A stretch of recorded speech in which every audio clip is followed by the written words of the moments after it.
Hi everybody, it's Catherine Movies here today, and today's topic is PTSD, also known as post-traumatic stress disorder. I'm going to be talking about the most common symptoms, the misconceptions of PTSD, and what we can do to help your loved one who has post-traumatic stress disorder. So we're going to be talking about the causes of PTSD. It is caused by traumatic events that happen in your life, such as if you're going into a war, which is the most common symptom that is asked, how did you get PTSD? Another form of PTSD is caused by being in a car crash, being in a plane crash, and you survive, and you're having traumatic flashbacks that gives you really high anxiety and you can't seem to get out of it. Another form of it is child abuse, sexual abuse, and emotional abuse, or being bullied, or having any of these effects on your life and you are having traumatic flashbacks. That can be caused by PTSD. So the question is, when it comes to post-traumatic stress disorder, how do we know when somebody has post-traumatic stress disorder? A lot of times the person could be sleeping a lot, acting out, feeling depressed, or even suicidal thoughts or self-harm, even acting upon it.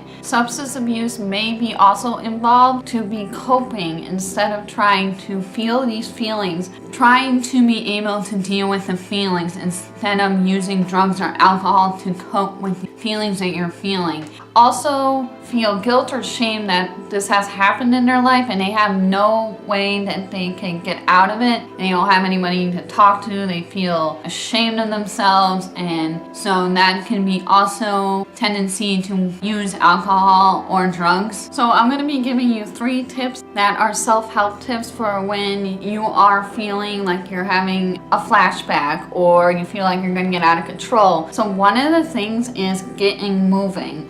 When you are moving, doing exercises, walking, or just being outside with nature, taking deep breaths, it really can help calm in the state of mind. When we feel like there's no way out, I tend to deep breathe. I would hold in my breath for 60 seconds and then I would let it out. And usually that would make me feel better, or sometimes just taking a walk. I'm not really a hardcore exercising person. I just normally like to walk, keep busy, do some deep breathing. Meditation is also a good one for mindful thinking and trying to turn around the thinking and trying to realize what's going on. So tip number 2 is self-regulate. So what is self-regulate? Self-regulate is keeping in touch with your feelings, and if you feel like you're about to have an episode, trying to talk to somebody instead of shaming it all on yourself. Sensory items, like having a stress ball with you and you're going to squeeze the stress ball, or if you feel like you want to hurt yourself, snap a rubber band. You can listen to music. You can have something fuzzy, soft, if that's the same thing. You can have blankets with you for your sensory tools, something that relaxes you, a certain smell. And sometimes with those things that we have, sometimes seem to calm us down, even if we don't want to talk to somebody. We can use those tools instead of wanting to cut, instead of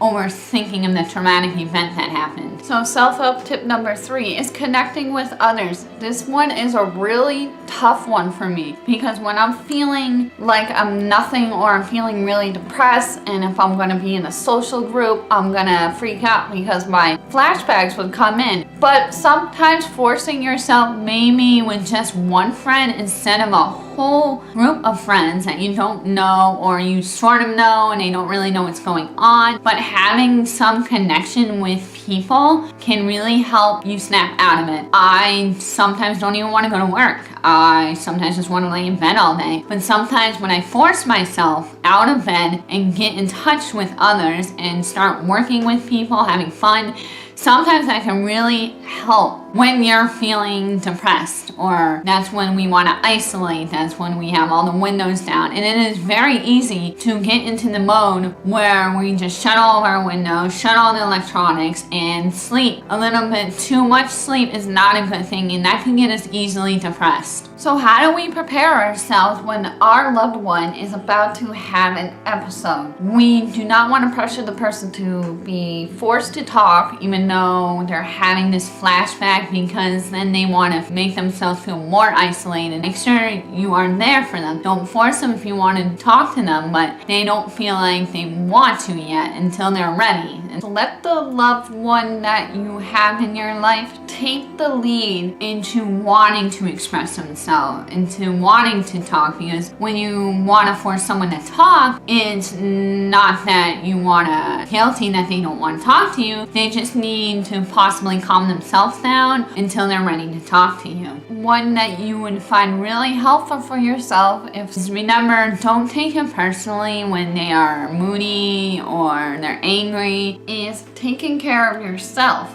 Also, when you're focusing on one person and not yourself, you come to a burnout, you get overwhelmed, and you feel like you're more agitated than usual because you're trying to be there for them, but even though they're having the episode, you need to take care of you.